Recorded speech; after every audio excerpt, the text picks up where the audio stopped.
함께 찬송가 280장 부르시겠습니다.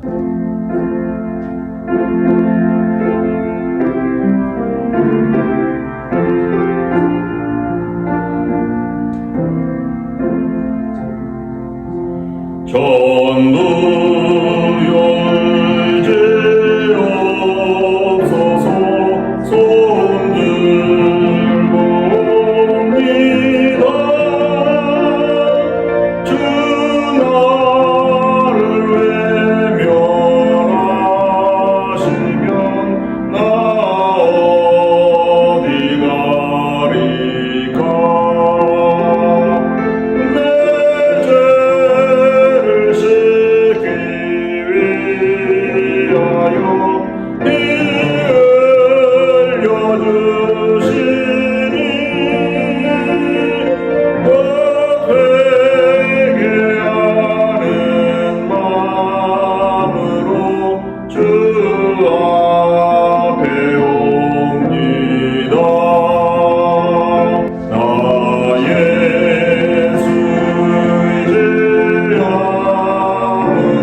하나님 아버지 은혜와 사랑을 감사합니다.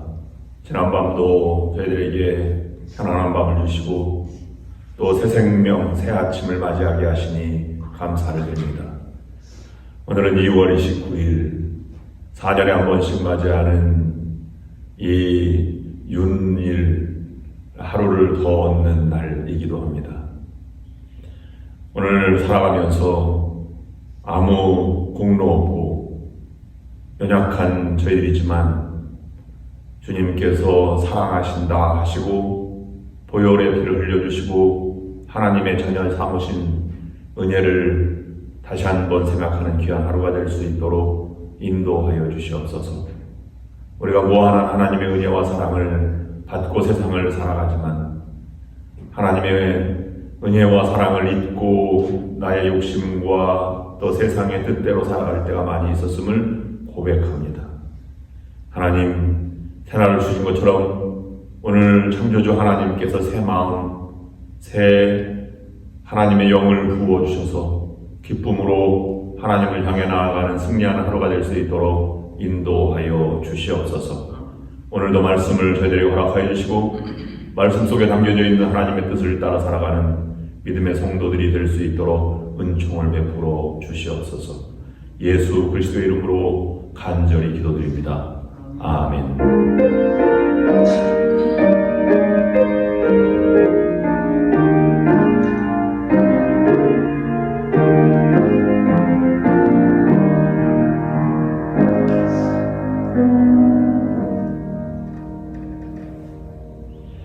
오늘 성경 말씀은 고린도전서 7장 1절부터 24절까지 있는 말씀입니다. 너희가 쓴 문제에 대하여 말하면 남자가 여자를 가까이 아니함이 좋으나 음행을 피하기 위하여 남자마다 자기 아내를 두고 여자마다 자기 남편을 두라. 남편은 그 아내에 대한 의무를 다하고 아내도 그 남편에게 그렇게 할지라. 아내는 자기 몸을 주장하지 못하고 오직 그 남편이 하며 남편도 그와 같이 자기 몸을 주장하지 못하고 오직 그 아내가 하나니 서로 분방하지 말라. 다만 기도할 틈을 얻기 위하여 합의상 얼마 동안은 하되 다시 합하라. 이는 너희가 절제 못함으로 말미암아 사탄이 너희를 시험하지 못하게 하려 함이라. 그러나 내가 이 말을 함은 허락이요 명령은 아니니라. 나는 모든 사람이 나와 같기를 원하노라. 그러나 각각 하나님께 받은 자기의 은사가 있으니 이 사람은 이러하고 저 사람은 저러하니라. 내가 결혼하지 아니한 자들과 과부들에게 이르노니 나와 같이 그냥 지내는 것이 좋으니라. 만일 절제할 수 없거든 결혼하라. 정욕이 불같이 타는 것보다 결혼하는 것이 나으니라. 결혼하는 자들에게 내가 명하노니 명하는 자는 내가 아니여 주시라. 여자는 남편에게 갈라서지 말고 만일 갈라섰으면 그대로 지내든지 다시 그 남편과 화합하든지 하라. 남편도 아내를 버리지 말라. 그 나머지 사람들에게 내가 말하노니 이는 주의 명령이 아니라 만일 어떤 형제에게 믿지 아니하는 아내가 있어 남편과 함께 살기를 좋아하거든 그를 버리지 말며 어떤 여자에게 믿지 아니하는 남편이 있어 아내와 함께 살기를 좋아하거든 그 남편을 버리지 말라. 믿지 아니하는 남편이 이내 아내로 말미암아 거룩하게 되고 믿지 아니하는 아내가 남편으로 말미암아 거룩하게 되나니 그렇지 아니하면 너희 자녀도 깨끗하지 못하니라. 그러나 이제 거룩하니라. 혹 믿지 아니하는 자가 갈리거든 갈리게 하라. 형제나 자매나 이런 일에 구애될 것이 없느니라. 그러나 하나님은 화평 중에서 너희를 부르셨느니라. 아내된 자여 내가 남편을 구원할지 어찌할 수 있으며 남편된 자여 내가 내 아내를 구원하는지 어찌할 수 있으리요. 오직 주께서 각 사람에게 나눠주신 대로 하나님이 각 사람을 부르신 그대로 행하라. 내가 모든 교회에서 이와 같이 명하노라. 할례자로서 부르심을 받은 자가 있느냐? 무할례자가 되지 말며 무할례자로 부르심을 받은 자가 있느냐? 할례를 받지 말라. 할례 받는 것도 아무것도 아니요 할례 받지 아니하는 것도 아무것도 아니로되 오직 하나님의 계명을 지킬 따름이니라. 각 사람은 부르심을 받은 그 부르심 그대로 지내라. 내가 종으로 있을 때에 부르심을 받았느냐? 염려하지 말라. 그러나 내가 자유롭게 될 수 있거든 그것을 이용하라. 주 안에서 부르심을 받은 자는 종이라도 주께 속한 자유이며 또 그와 같이 자유로 있을 때에 부르심을 받은 자는 그리스도의 종이니라. 너희는 값으로 사신 것이니 사람들의 종이 되지 말라. 형제들아 너희는 각각 부르심을 받은 그대로 하나님과 함께 거하라. 아멘. 오늘 사도 바울이 고린도 교회에게 보내는 7장에 있는 말씀은 결혼에 관하여 말씀합니다. 이 결혼에 관하여 하라는 건지 말라는 건지 아니면 7절 말씀대로 사람은 이러하고 저 사람은 저러하다 이렇게 다양성을 얘기하는 것인지 불분명하게 난해 한 구절 중에 하나입니다. 이것은 그만큼 고린도 교회의 당면한 문제들이 심각함을 우리에게 보여주고 있고 목적을 잃어버린 공동체가 어떤 공동체인지 왜 분쟁이 일어나는지를 지적하면서 이 결혼 문제를 말하고 있는 것입니다. 사도 바울이 이 사람은 이러하고 저 사람은 저러하다 하는 말처럼 세상을 살아가는 사람은 나와 같이 똑같은 생각으로 살아가지 않는 사람이 엄청 많습니다. 그래서 이해하기가 참 어렵습니다. 왜 그렇게 생각하지? 왜 그렇게 살아가지? 이렇게 생각하는 사람이 많이 있습니다. 어떤 사람은 인생 별거 있어. 그냥 한방이지. 이렇게 일확천금을 노리고 기회를 노리는 사람이 있는가 하면 어떤 사람은 아니야 인생은 참 하나하나 쌓아가야 돼. 뒷걸모가 태산이라잖아. 그래서 아주 왜소하지만 절약하며 살아가는 사람도 있고 아니면 어떤 사람은 세상이 나를 의지해줘. 나를 믿어야지. 내 주먹을 믿어야지. 라고 자신을 과대평가하고 살아가는 사람도 있습니다. 모두가 독특하긴 하지만 의지적으로 살아가려고 하지만 본받고 싶지 않은 사람입니다. 인생은 그만큼 다양하고 만만치 않기 때문에 선택하는 과정도 살아가는 방법도 제각각입니다. 그러므로 다양한 인생 속에 살아가는 우리들은 겸손해야 합니다. 신앙인이 세상을 살아가는 방법은 다양하지 않습니다. 단 한 가지입니다. 사도 바울은 오늘 그것을 얘기하고자 하는 것입니다. 오직 다양한 현실 가운데 있든지 어느 상황, 어느 성격, 어느 환경에 처하든지 오직 신앙인은 주님만 의지하며 살아가는 자가 되어야 한다라는 것입니다. 이것은 내 상황을 주님만 의지하면서 하나님 나를 도와주세요라고 하는 자기 정당화나 아니면 현실을 부정하고 주님께로는 나아갑니다 라고 하는 그런 말로 부정하는 말이 아닙니다. 최선을 다하되 하나님을 향해서 겸손히 받아들이며 살아가는 자세를 취하라 라고 말씀하고 있는 것입니다. 수용력이 큰 사람이 위대한 큰 인물입니다. 그래서 여러분, 큰 그릇도 얼마나 많이 물건을 담기느냐에 따라서 5갤런 통이냐 항아리냐 아니면 컨테이너냐 이런 것에 따라서 크기가 달라지듯이 사람의 크기는 얼마나 많은 지식이 아니라 얼마나 많은 수용, 받아들이는 능력이 있느냐가 그 사람의 크기입니다.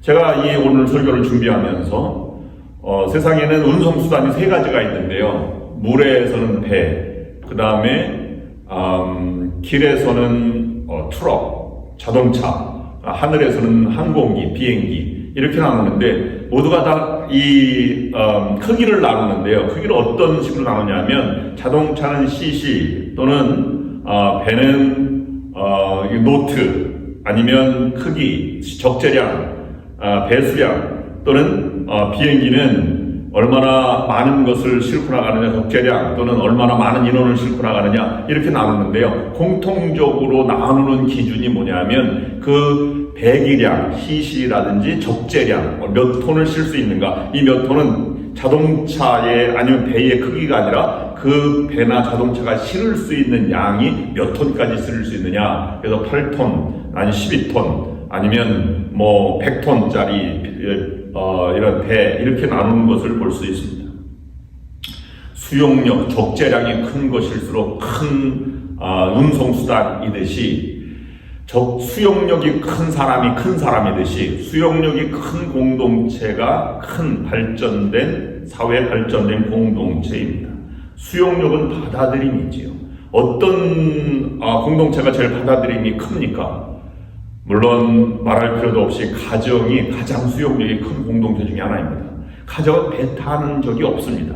다쳤든 여렸든 실패했든 다 끌어안는 것이 가정입니다. 가정밖에 이런 공동체가 없습니다. 실패해도 다 받아주는 것입니다. 그 다음에 교회가 수용력이 큰 공동체였죠. 초대교회는 모든 사람들을 다 수용하였습니다.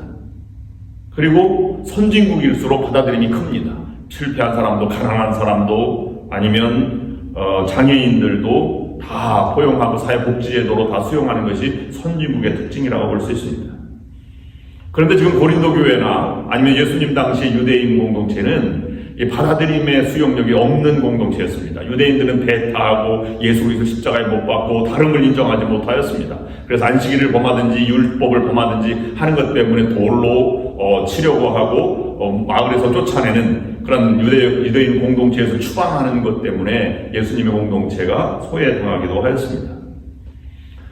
고린도 교회도 누가 옳다 하는 이 결혼 문제라든지 아니면 은사 문제라든지 아니면 음행에 대한 문제라든지 이것 때문에 너무 논쟁이 심해서 고소하는 일이 벌어졌고 그 다음에 이것을 사회 속에서 해결할 수 없으니까 사도 바울에게도 편지를 보내서 이 사도 바울이 답장으로 이 해결점을 위해서 답을 내는 것이 바로 이 고린도전서입니다. 그래서 7장 1절 말씀에 너희가 쓴 문제에 대하여 말하면 이라고 하는 것이 얼마나 복잡하면 해결점이 없습니다. 안디옥 교회도 이 할례 문제 때문에 예루살렘 교회에 편지 보낸 것처럼 이 윤리 문제나 도덕적인 문제, 수용력 문제 때문에 고린도 교회는 이 사도 바울 개척자에게 해답을 요청하게 된 것입니다.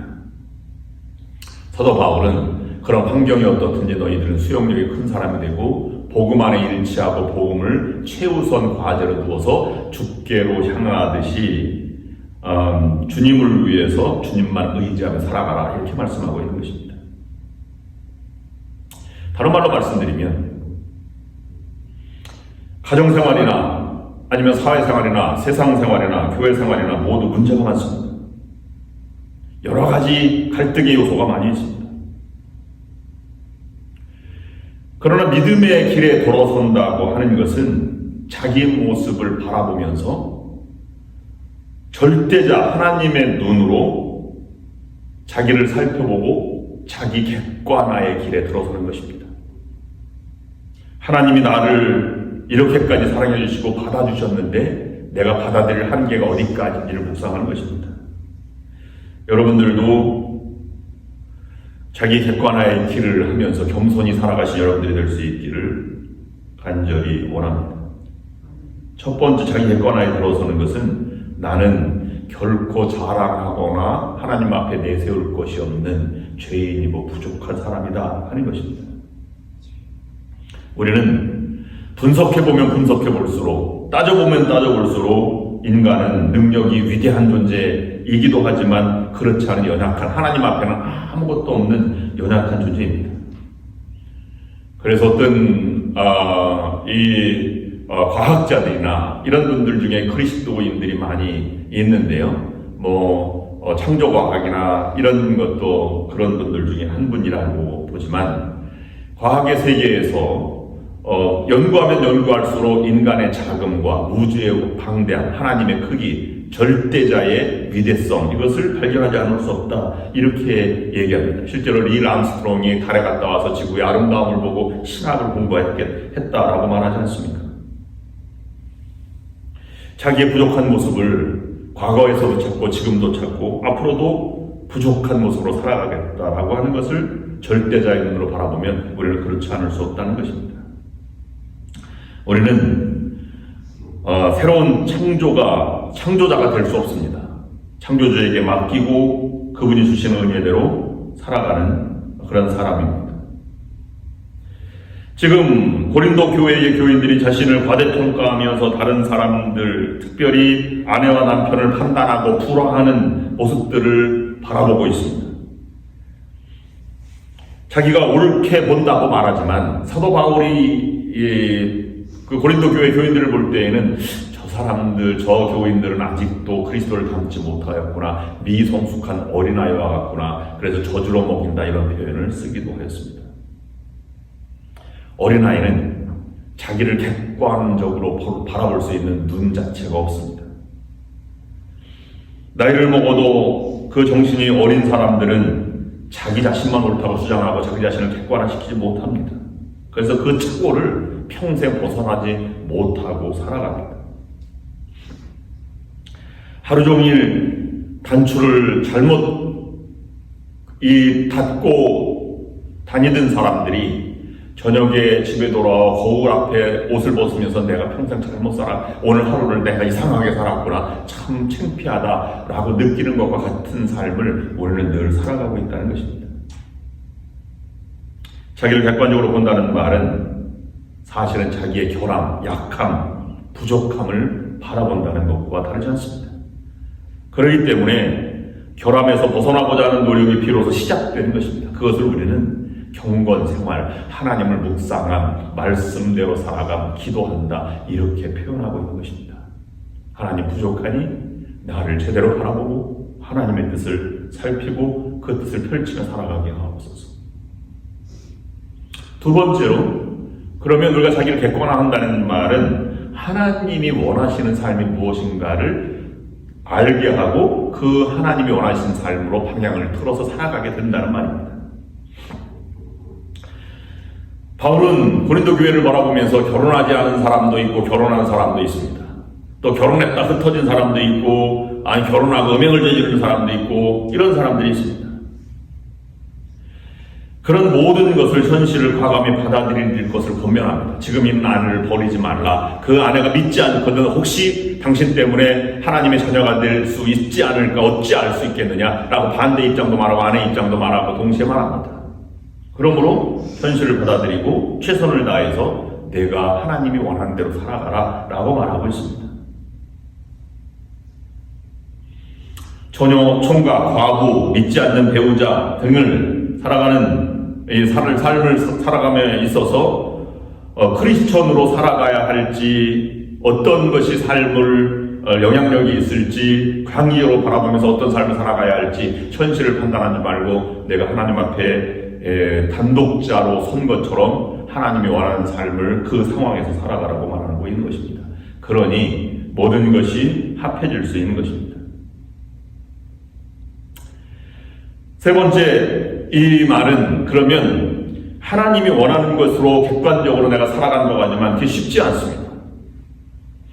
그러면 하나님이 원하는 삶을 늘 묵상하고 하나님께 모든 상황을 맡기고 내가 하나님이 원하는 삶의 평화를 그리고 하나님이 원하시는 평강한 삶을 추구하는 삶이 되어야 한다 하는 것입니다. 정죄하지 않고 하나님의 뜻을 받아들이고 다른 사람도 수용하면서 내 안에 평화를 이루고 또 수용력, 치유가 이루어지고 회복이 이루어지는 공동체가 내가 되어라 라고 말하고 있는 것입니다. 그렇게 되려면 우리의 관심은 무엇, 음행이라든지 도덕이라든지 물질이라든지 아니면 내 신뢰라든지 이런 무엇에 집중하는 것이 아니라 우리의 관심은 누구에 집중되어야만 합니다. 하나님의 자녀인 내가 하나님, 누구인 하나님을 집중해야 하고 또 그분이 내 안에 살아가야 하고 또 그분이 바라보듯이 다른 사람을 바라볼 때 그 무엇 잘못된 행동이 아니라 그 하나님의 자녀인 그를 바라보면서 그 누구에게 다가가는 우리의 삶이 되어야 할 것입니다. 사도 바울은 언어를 통해서 이렇게 고통스러운 말을 쏟아냈습니다. 누가 이 죽음의 몸에서 나를 건져 주겠습니까? 무엇이 이 죽음의 길에서 나를 건져낼 수 있겠습니까? 라고 말하지 않습니다. 사도 바울은 무엇에 대한 질문은 끝났습니다. 이제는 누구에 관한 삶을 살아가야 하는지를 답을 가지고 있는 것입니다. 여러분, 우리가 수용하는 사람은 모든 것을 받아들이고 그 다음에 그를 향해서 괜찮다, 내가 옳다 이렇게 말합니다. 그리고 또는 그것이 정 힘들면 하나님이 함께 하실 것입니다. 하나님의 은혜가 함께 하시기를 기도합니다. 난 당신을 위해서 늘 기도하고 있습니다. 이것이 수용력 있는 사람들의 특징이죠. 여러분, 옛말에 칭찬의 말은 발이 달려있고 험담은 날개가 달려있다는 말이 있습니다. 왜 그럴까를 생각해 보았습니다. 여러분, 칭찬은 5분 이상 하기가 어렵답니다. 왜냐하면 5분 이상 하면 상당히 과식적으로 보인답니다. 그래서 훌륭하다 이렇게 늘 얘기해도 이제 그만하면 된다. 내 마음속으로 그만하면 됐다라고 생각이 들어서 더 이상 할 말이 없어지게 된답니다. 단편적이지. 근데요, 험담은 5분 이상 해야지 효과가 있다. 늘 그래서 이건 얘기하고 토론 행동 얘기하고 그래서 반복되어 증폭되어서 할 말이 엄청 많아진답니다. 어떤 사람이 이렇게 말했습니다. 칭찬은 하면 할수록 에너지가 소비되고요. 험담은 하면 할수록 에너지가 생긴답니다. 그래서 2시간 험담을 해도 지치지 않는 것은 에너지가 생기기 때문이랍니다. 왜 그러냐 하면 인간은 본래적으로 타락한 본성 때문에 다른 사람을 험담할 때 에너지가 생기게 되어 있답니다.